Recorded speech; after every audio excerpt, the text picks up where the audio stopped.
जादव, कुर्मी और कोई वह नीचे की तरफ आना नहीं चाहती, वह नीचे की तरफ अछूत की तरफ आना नहीं चाहती, वह ऊपर की तरफ जाना चाहती है, क्षत्रिय बनना चाहती है। तो जब क्षत्रिय बनेगी तो आप पर अत्याचार होगा ही।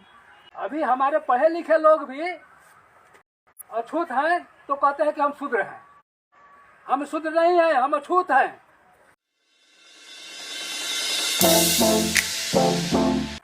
हालात कितने भी कठिन हो फिर भी हमें लड़ना होगा, रास्ते कितने भी दुश्वार हो फिर भी हमें चलना होगा। अपने आने वाले नस्लों को बचाने के लिए हमें ही कुछ करना होगा।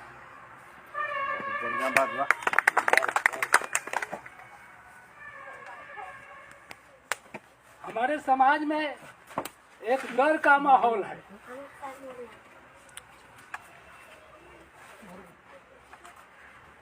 जो मनुवादियों द्वारा फैलाई गई है। इस डर को हमें अपने समाज से निकालना होगा।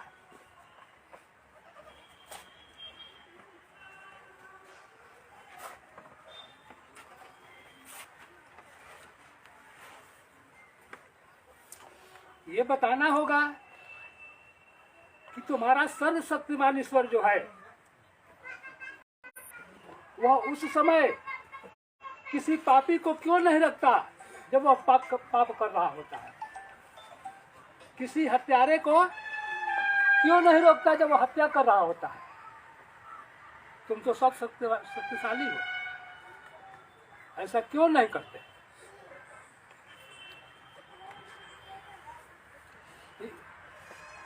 ईश्वर शूद्रों और अछूतों को डराने के लिए बनाया गया है। मनुवादियों ने ईश्वर को बनाया शूद्रों और दलितों को डराने के लिए और मनुवादियों को कमाने के लिए।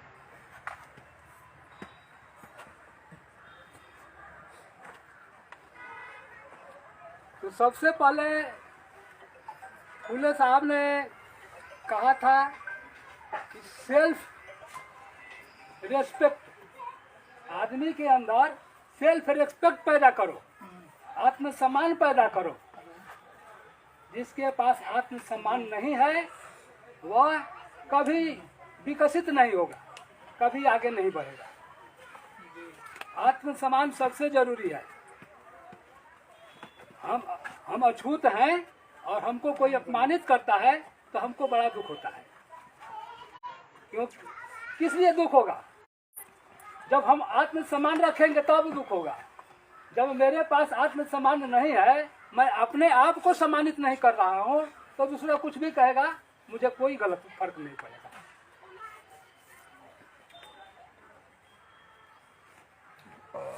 और आज तक हमें डरा करके अछूत बनाए रखना और शूद्र बनाए रखना, माने अस्पृश्य और शूद्र दो है।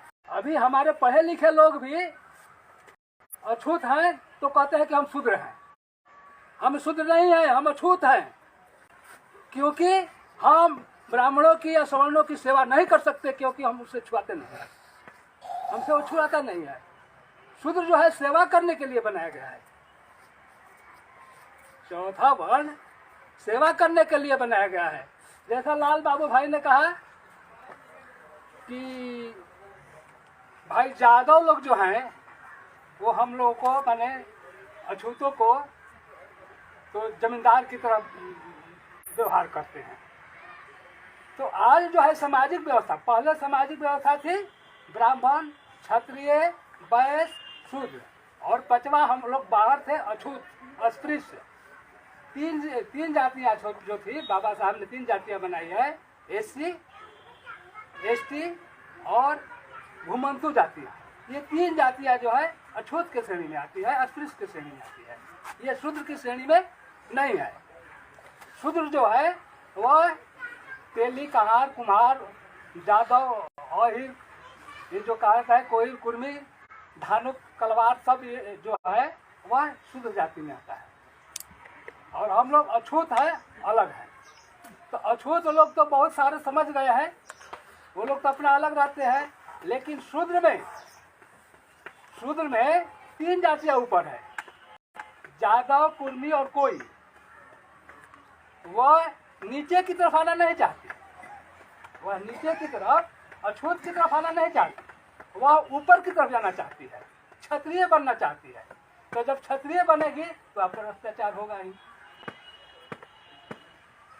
आज आरएसएस के ज्यादा सैनिक जो हैं, ज्यादा सिपाही है, निक्कर वाले, खाकी निक्कर वाले, वे इन्हीं ऊपर वाले शूद्र से है, ऊपर वाले शूद्र से ही ज्यादा सिपाही हैं, जो हिंदू मुस्लिम दंगा में ज्यादा शरीक होते हैं। अभी 2002 का जो दंगा हुआ था, उसमें 28 अभियुक्त थे। 28 अभियुक्त में एक ब्राह्मण, 2 क्षत्रिय और 25 जो है ओबीसी के लोग। कुछ एसटी के लोग भी एक दो थे।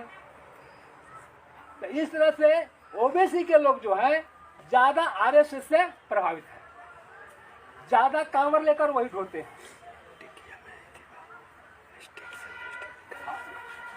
डर हमारे अंदर इसलिए बैठा है कि अगर हम देवी की पूजा नहीं करके, सरस्वती की पूजा नहीं करेंगे तो भाई विद्या नहीं आएगी। लोगों को ये समझ नहीं आ रही है कि पढ़ा लिखा व्यक्ति ही विद्या दे सकता है। कोई पढ़ा लिखा व्यक्ति, विद्वान व्यक्ति ही विद्या दे सकता है, अनपढ़ कभी विद्या नहीं देगा। तो सरस्वती किसी क्लास में नहीं पढ़ी, उनका जन्म का ही कोई आता पता नहीं है, तो विद्या कैसे देगी? जो किसी स्कूल में नहीं गई और न इसका जन्म का आता पता है कि कब जन्मी, किसके घर जन्मी, तो विद्या कैसे देगी? आज लक्ष्मी की पूजा करते हैं कि भाई हमारे घर में धन आ जाए। आज ज्यादातर सरस्वती की पूजा करने वाले हम बहुत जगह देखे, ब्राह्मण एक भी नहीं पूजा में शामिल होते हैं। ये ज्यादा क्या होते हैं? एसटी, एससी और ओबीसी के लड़के, ये ज्यादा खुश होते हैं, लेकिन हम उसको रोक नहीं पाते। हमारे नेता जो बने हैं वो कहते हैं कि हम ओबीसी के नेता हैं, चलो हम एससी के नेता हैं। लेकिन जब ओबीसी के लोग आरएसएस का सैनिक बन करके, हिंदू बन करके हिंदू मुसलमान के दंगे में उतरते हैं, तो उसको समझा नहीं पाते हैं, क्योंकि ओबीसी के नेता नहीं है। चाहे लल्लू यादव हो, चाहे तेजस्वी यादव हो, चाहे नीतीश कुमार हो, चाहे मुलायम सिंह हो, चाहे चिराग पासवान हो, वो न एससी के नेता हैं न ओबीसी के नेता हैं। वे जनप्रतिनिधि हो सकते हैं, जनप्रतिनिधि हैं, लेकिन नेता नहीं है। नेता अगर हो गए तो अपने समाज को लेकर के चलेंगे, अपना समाज जो गलत दिशा में जा रहा है उसको रोकेंगे, लेकिन ये ऐसा नहीं कर पाते। इसलिए ये जनप्रतिनिधि हो सकते हैं, नेता नहीं। इसलिए हमें एक स्वतंत्र और स्वावलंबी संगठन बनाना होगा, स्वतंत्र और स्वावलंबी संगठन जो किसी से जरूरत नहीं है, स्वावलंबी हो, अपने बलबूते पर चले और स्वतंत्र हो। और यह कैसे बनेगा? संगठन शक्ति के आधार पर। और संगठन शक्ति अपने समाज में जागरूकता पैदा करके लाई जा सकती है। तो इस तरह से हम अगर काम करेंगे तो हम आगे बढ़ेंगे। अन्यथा जैसा चल रहा है, आरएसएस जैसे चला रहा है, चलेगा। आरएसएस पहले क्यों नहीं था? आरएसएस का जन्म 1925 में हुआ। क्यों हुआ? 1885 में जब कांग्रेस बनी, चटर्जी, मुखर्जी, तिलक, ये सारे 7 लोग, ये हम अंग्रेज के अध्यक्षता में बनी थी। वो इसलिए बनी थी अंग्रेजों को मदद करने के लिए। अंग्रेजों को मदद करने के लिए, और अंग्रेजों से मदद करके उनसे ब्राह्मणवाद के परसेंटेज, जिस तरह से मुगलों ने 40% कभी भी ब्राह्मणवाद का विरोध नहीं किया मुगलों ने, अन्य मुगलों से ब्राह्मणों की लड़ाई हुई, कभी नहीं ये कहे कि मुगल भारत छोड़ो। 700 वर्षों तक राज किया मुगलों ने, लेकिन कभी किसी ने नहीं कहा कि मुगलों भारत छोड़ो। लेकिन 200 वर्ष राज जब अंग्रेजों ने किया और उनके मनोभाव पर चोट किया, तब ये नारा दिए कि अंग्रेजों भारत छोड़ो। तब ये नारा दिए कि अंग्रेजों भारत छोड़ो, क्योंकि मनोभाव पर खतरा होने लगा उनका।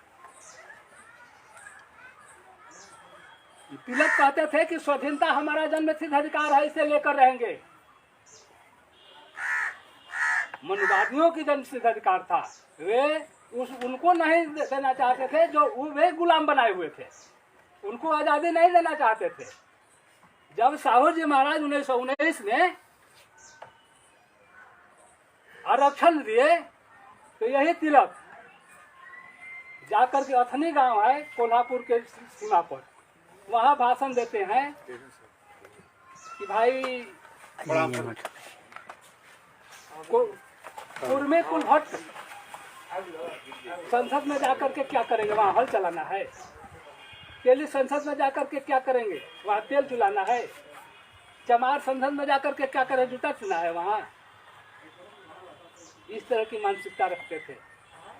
जब उनकी मृत्यु 1920 में हो गई, तो हेगड़े और सावरकर ने सोचा कि अब तो हमारा नेतृत्व खत्म हो गया, ब्राह्मणों का नेतृत्व, क्योंकि वही लीडर थे, तिलक लीडर थे कांग्रेस का।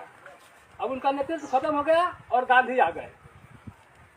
तो गांधी आ गए तो इन लोगों ने सोचा कि भाई अब तो हमारा नेतृत्व खत्म हो गया, अब हम जो चाहेंगे वह नहीं हो पाएगा।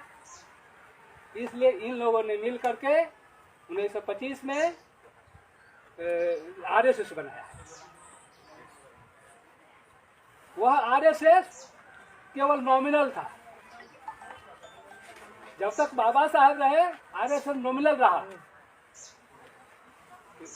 1951 में जब 50 में संविधान लागू हुआ, तो शंकराचार्य जाकर के पुणे में भाषण देते हैं कि इस संविधान को नहीं मानना है, क्योंकि यह शूद्र ने लिखा है। यह संविधान शूद्र लिखा है, इसे हम नहीं मानेंगे इस संविधान को। और यही से शुरू होता है। और जब ये हेगड़े मर जाते हैं, हेगड़े छोड़ देते हैं, तो आता है एमएस गोलवलकर। और एमएस गोलवलकर जब आता है, तो वह बंच ऑफ थॉट लिखता है। उसमें कहता है कि इस संविधान को नहीं मानना है, क्योंकि हमारा मनुस्मृति जो है वह ऑलरेडी संविधान है। इसे बात कहता है कि इसमें समाज जो सुधारक हुए हैं वे बहुत घटिया थे, उनकी बातों को नहीं मानना है। लोकतंत्र में हम विश्वास नहीं करेंगे, वोट का जो अधिकार दिया गया है उसको भी हम नहीं मानेंगे। बहुत बड़ा नियम बनाया है उसने, पंच और फट। जब वो मर गया तो देवरस आया। देवरस सारा झुलमुल विचार का था। वह क्या किया कि इसको लचीला बनाया, इसको लचीला बनाया। और जब इंदिरा गांधी की इमरजेंसी आई थी, उस समय जनसंघ जो था उसको जोड़ दिया, भारतीय जनता पार्टी बनाया। जयप्रकाश नारायण, आरएसएस को बढ़ाने में जयप्रकाश का बहुत बड़ा हाथ है। उन्हीं के आंदोलन से आरएसएस जो है आगे बढ़ा। उसमें भारतीय जनता पार्टी बनी, और भारतीय जनता पार्टी आगे चल के जनता पार्टी बनी थी। जनता पार्टी बनी थी, जनता पार्टी से आगे चल करके निकल गया। इसकी दो तरह के थ्योरी थे, एक जनता पार्टी के साथ रहो और एक आरएसएस के साथ। दोहरी इन लोगों की नागरिकता। और उसी में से बैकवर्ड क्लासेस को, जो शूद्र थे, उनको भी देवरस ने हिंदू बनाया और आरएसएस का संगठन में लाया, साफ सफाई का आंदोलन जिसके चलते आरएसएस मजबूत हुआ और आगे चल करके भारतीय जनता पार्टी जो है वह आगे बढ़ी और उसका शासन बना। आज भारतीय जनता पार्टी का शासन नहीं है, आज जो शासन चल रहा है, हम कहते हैं सरकार भारतीय जनता पार्टी का, लेकिन भारतीय जनता पार्टी का की सरकार नहीं है, वह आरएसएस की सरकार। और करोड़ों लोग हमारे घर चले आए, कमाना बंद हो गया। इस तरह से मैं अपना भाषण अभी बंद करता हूँ।